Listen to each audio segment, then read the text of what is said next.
Good morning, dear students. Welcome to my English class, and as you can see, this is my English class number 8. And today we will be continuing on the discussion of Two Deer, a short story written by a Russian writer, Leo Tolstoy. So far, we have been discussing about what the short story is all about, and right now we are at the point where we are actually progressing towards what is the title is all about. Right? So we have a title here, Two Deer, and we are slowly progressing towards the title with respect to what is the story is getting unfolded. Right? As we were discussing, we had stopped at a moment, or we had stopped at a place where there was a kind of a negotiation that was happening in how to deal with this criminal, isn't it? Now there were kings, there was a kinglet. The whole administration had finally taken a decision that the murderer who committed the murder in the toy kingdom has to be hanged till death. That is, a verdict was given against the criminal, so to say, that he has to be killed or he has to be hanged until death. So this was a verdict that was given, and the king had accepted it. But later on, they find a problem that they actually do not have sufficient things in order to execute the criminal. Right? The two things that the kingdom of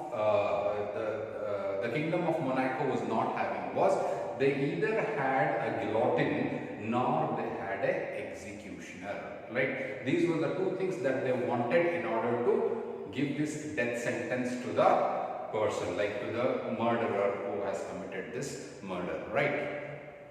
So after all the discussions that went on with the administration, finally it was decided that they will seek the help from the French government.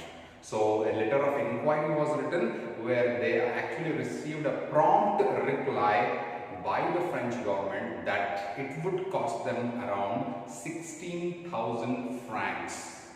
Right? So it was a letter that had come from the French government saying that they would take in the form of money for the supply of a guillotine and an executioner for the cost of 16,000 francs. And later on, we also saw that the king was not happy, or the prince of the kingdom of Italy was not happy, because he wanted it to be cheaper of 16,000 francs quotation by the French government. So they thought it over again, and then they actually went on to the Italian government. They went to Italian government in the form of once again sending an inquiry letter about asking the things they need for the execution. That is, they wanted a guillotine and an executioner. And from the Italian government, don't forget, the Italian government was a brother monarch. That particular thing should be there in your mind, right? So they were expecting it probably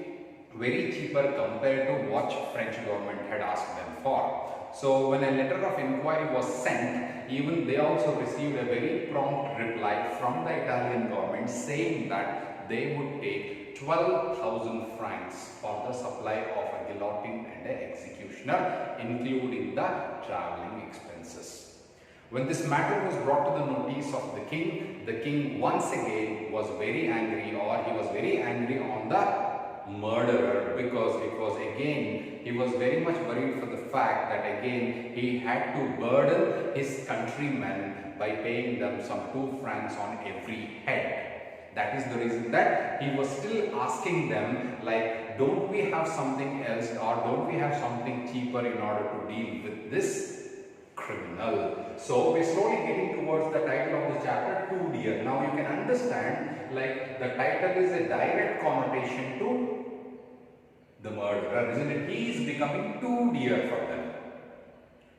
Okay, something that cannot be extended in such a way, something that cannot be reliable, something that is becoming very costly. Now, when you actually look into the title, the murderer in the kingdom of Monaco is becoming very expensive for them in order to deal with one of the verdicts that was given by his own lawman. like the judges or the juries or the barristers. Getting? So when this particular crime was committed, the murderer was given a death sentence, isn't it? He was given a death sentence, and now in order to deal with this criminal, it is becoming a bit problematic for the administration because they do not have those two things in order to give him the death sentence. I think that's the place where I actually stopped in the last class, right? Now, the king was so angry on the murderer that he keeps on telling him that he's a wretched guy, he's a rascal, he's not worth of this money to be spent and all these things, because he was actually in a very kind of a situation wherein he cannot able to spend too much on a person, one who has committed the murder. One more thing you need to understand here is that it was a peace-loving kingdom until this particular incident in their kingdom. Nothing as such has happened in their kingdom, because the people of Kingdom of Monaco were considered to be the peaceable citizens of their country. For them, this particular murder was the first of its kind. They had never seen any non-violence so far in their country. So even this was a big question for the administration as how to deal with this murderer, and what are the difficulties they are facing is what we are actually looking at in the story right now. I hope you can follow it. Right. Okay. Now, the rascal was really not worth the money. This was a response from the king when he heard that even Italian government is asking for 12,000 francs per year. It would still be nearly 2 francs more per head on the taxes.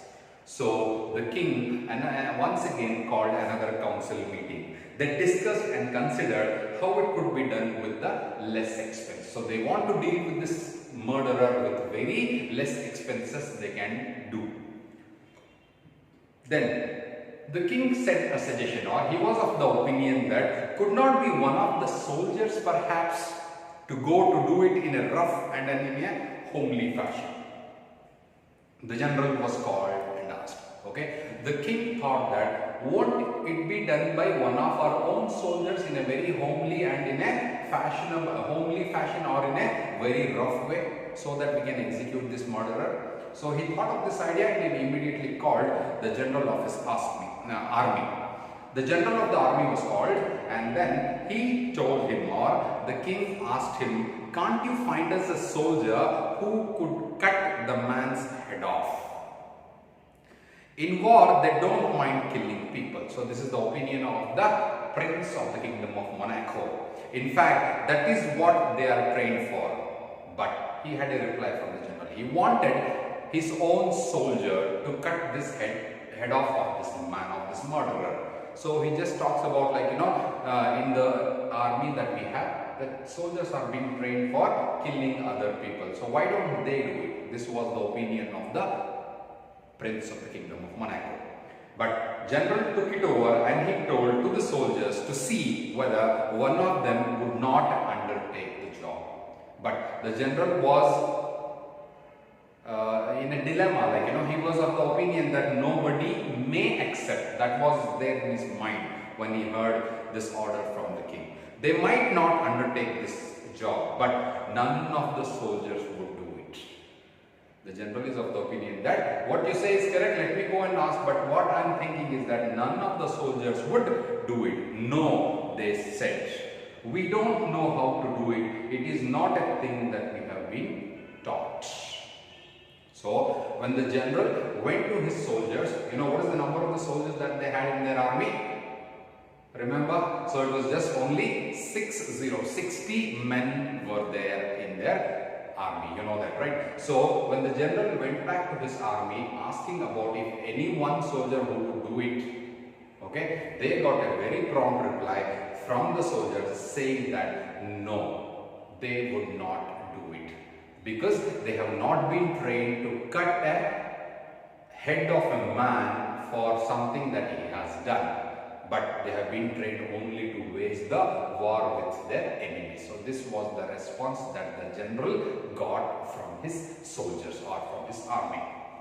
Then what was to be done? again the ministers considered and reconsidered. So they were just trying to think, and they were just trying to come on to some possible solution for this problem. They assembled a commission. Finally, they called a commission and a committee and a subcommittee. Finally, all these all these kinglet people who are there in the administration, they thought that they would assemble a commission, a committee, and then a subcommittee. And at last, they decided that the best thing would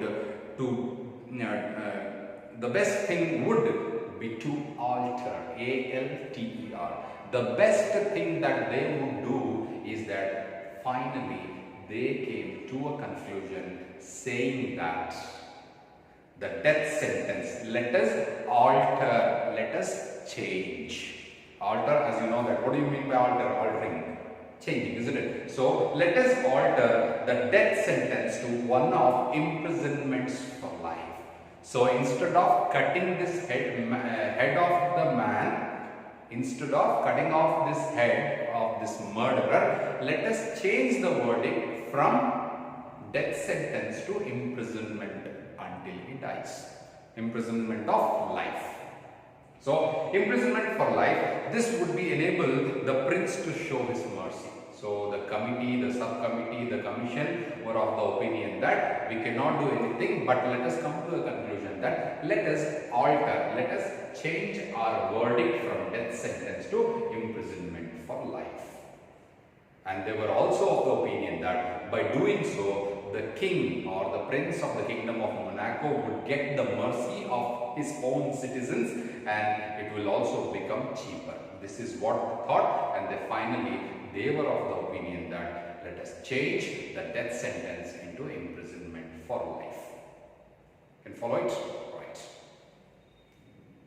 Now, the prince agreed to this. So they took this matter to the prince, and the prince agreed.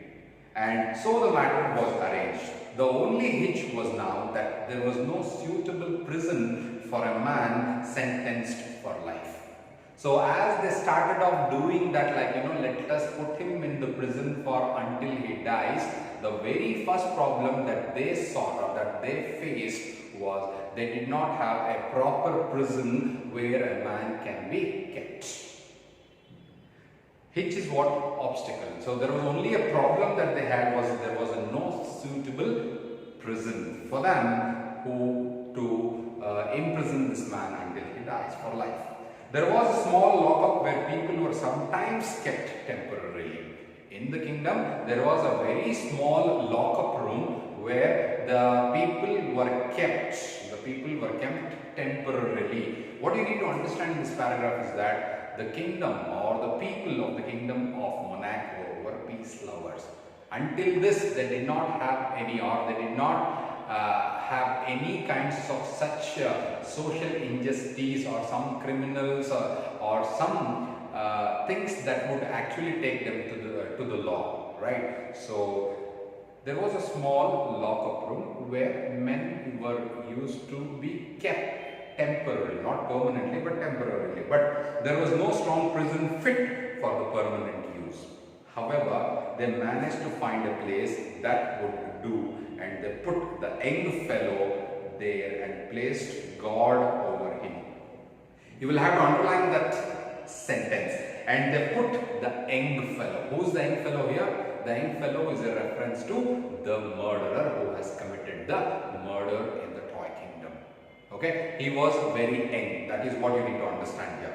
Young fellow there and placed a guard over him.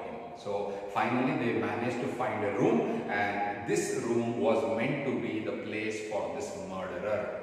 Okay, and not only that, they also appointed a guard, a person who has to look after him. Okay, so there was also a guard over him. The guard had to watch the criminal. The responsibility that was given to the guard, security guard, what do you know about that? So obviously, he is a person who has to take up the responsibility of the safety, isn't it? In the similar way, a guard was also appointed to look after this murderer in the prison. Okay, and also to fetch his food from the palace kitchen.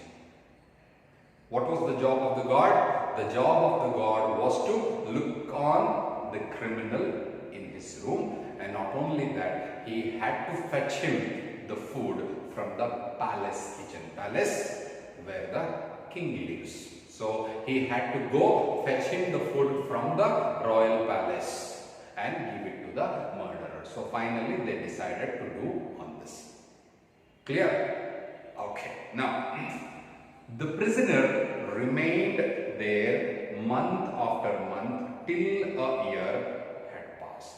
So 1 year somehow he passed in that prison where he was kept, and there was a guard who was to take care of his food and to take care whether he is there, what is he doing and all this stuff. Then when a year had passed, after a year had passed, the kinglet, that is the ministers, the king, all the administrative people looking over the account of his income and expenditure one day. So they thought what is the income and expenditure for the year had happened. When the people started looking for the income and the expenditure, they noticed a new item of expenditure. So the people, the administrative people of the Kingdom of Monaco, they saw in the accounts that there was some extra expenditure that was going on, and that was nothing but this was for the keep of the criminal. That is the salary that was paid to the guard to look after this criminal, nor was it a small item either. So the salary amounted to be very higher, and that is why they noticed that it was an additional expenditure for them. Then there was a special guard, and there was also the man's food. That is the salary that was paid to the guard and also the food expenses. It came to more than 600 francs a year. So you might be asked a question like, what was the amount that was spent for a year on this criminal? So you should be in a position to remember these figures and tell or write the answer as the kinglet or the Kingdom of Monaco was spending 600 francs a year on this criminal. Okay, so when they noticed that it was an additional income and it was amounted to be 600 francs per year. And the worst of it was that the fellow was still young. That is what you need to understand here. And this murderer was very young in his age, and he was healthy though, and might live for at least 50 years. This is the calculation that the kinglet is doing on the expenditure of this man. Okay. Now what I want you to understand here is that compare it to the title. Okay, he's becoming too dear for them, isn't it? So assume like when they are spending 600 francs a year and they are of the opinion that the criminal is very young enough, he is healthy and he might live for 50 years from now. So you can calculate what would be the expenses that the Kingdom of Monaco has to bear, right? Okay. The guard had to watch the criminal, when one came to reckon it up, when they were noticing it, when they were calculating how much would be the expenses, isn't it? The matter was very serious. So you can calculate it, right? So obviously it was something which was very double than what a French or an Italian government had asked them for, isn't it? Now it was becoming very serious matter and it would never do also. So the prince summoned his ministers and said to them. So immediately when king came to know about all these expenses that he has to bear, okay, so immediately called all his ministers and he told them that you must find some cheaper way of dealing with this rascal. Rascal, once again a reference to the murderer. Okay, so you must find out some ways of cheaper ways how we can deal with this criminal. The present plan is very expensive, isn't it? Why? You know that when you have calculated it. And the ministers met and considered, again they reconsidered, till one of them said, "Gentlemen, in my opinion, we must dismiss the guard." So one of the ministers from his minister's council told them a suggestion that in my opinion, I think it is better that we need to dismiss, okay, that we need to take back the guard who is looking after this criminal. So we must stop him, or we must dismiss his services. Then, but rejoined another, but how will you? That is, another member told him that, but how will you do that? Another minister said, the fellow will run away. If you do not have a guard, the fellow, that is the murderer, might run away from the prison, from the cell. Well, said the first speaker, let him run away and be hanged to him. Okay, let him run away, and if he runs away, the only option that he might have is to kill himself. That is to be hanged to him. So they reported the result of their deliberations to the kinglet, and he agreed with them. Yes. When the king saw this, or when the king heard of this suggestion from one of his ministers, he agreed that yes, let us dismiss the guard. Okay, the guard was dismissed, and they waited to see what would happen. So the council members, the ministers, the king, the whole of kinglet was very curious enough to know like what this murderer will do when he doesn't have anybody to guard him. Okay, so what would happen? All that happened was that at dinner time, the criminal came out. What they saw was, they were very curious enough to know what would happen now when he doesn't have anybody to look after him. So what happened was, the criminal came out of his prison and, not finding his guard, went to the prince's kitchen to fetch his own dinner. What did he do? He came out and he thought that probably the food will come, because it was the job of the guard to get him the food from the palace kitchen, isn't it? When he did not find the guard in front of his prison, what he did, he immediately went to the royal palace kitchen. He went by himself and he bought, or he fetched his own dinner. He took what was given to him, returned to the prison, shut the door on himself and stayed inside. So this is what is happening there. You can follow it. Next day, the same thing occurred. So it became a daily routine for him. So he used to come out of the prison only at the time of a breakfast or a lunch or a dinner or something. Whenever he used to be hungry, he used to come out, okay, and he used to go to the palace kitchen by himself, go fetch his food, come back and stay inside the prison. This is what it was, the routine of this murderer. He went for his food at a proper time, but as for running away, he did not show the least sign of it. What was to be done? They considered the matter again. When the days went on, okay, the kinglet was very curious like what would happen in the future, or what he would do. They were very anxious to know what this man would do.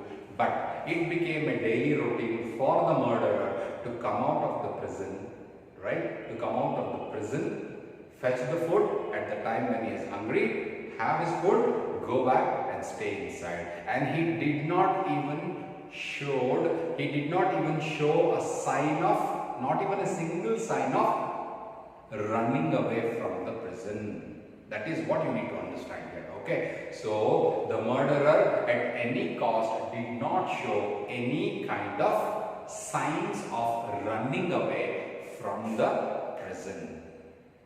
Okay, this is what you need to understand here. Then, we shall have to tell him straight out, said they, that we do not want to keep him. So the Minister of Justice had him brought before him. Okay, so they waited and waited until so many days, but nothing, no sign of this murderer running away from the prison was seen or was noticed. So obviously, this particular thing was brought to the notice of the Minister of Justice. So they brought this man in front of the Minister of Justice, and they wanted to do something else. So when he was brought to the Minister of Justice, why do you not run away? Said the minister. So obviously, as a minister, he asked him a question like, why don't you run away from your prison when there is no one to guard you? Okay, there is no guard to keep you. You can go wherever you like and the prince will not mind. So finally, he had to tell the murderer that he is free now. Though he is staying in the prison, okay, there is no guard, Okay, so he has his own freedom, so why don't you run away? And the king will never mind even if you run away from the kingdom. Are you getting what exactly is happening in the story here now? So he is becoming too dear for them, and that is the reason that the ministers or the king now just want to get rid of this man from their country. So they kept on asking him about, like, why don't you run away, or why doesn't he go away from the prison when he has been given the utmost freedom here. Okay, so I will stop here and I will continue it in the next class, and hopefully in the next class I may complete this short story. Okay, so after watching this video, I would request you to once again please read from the page where I had started, and also remember that you won't forget one word answers. Okay, even long answers, whatever may be coming or whatever might come to your examination, you see to it that you have the complete understanding of the text without even leaving a single word or a line or something. So please give all your attention and read the story once again. So far we are at a point where the murderer is becoming a very big headache for the administration of the kingdom of Monaco, because he is becoming too dear. He is just becoming very costly, very expensive to take care of him because of the expenses that are incurred. So maybe most probably in the next class we will conclude this story and see what will happen at the end of the story.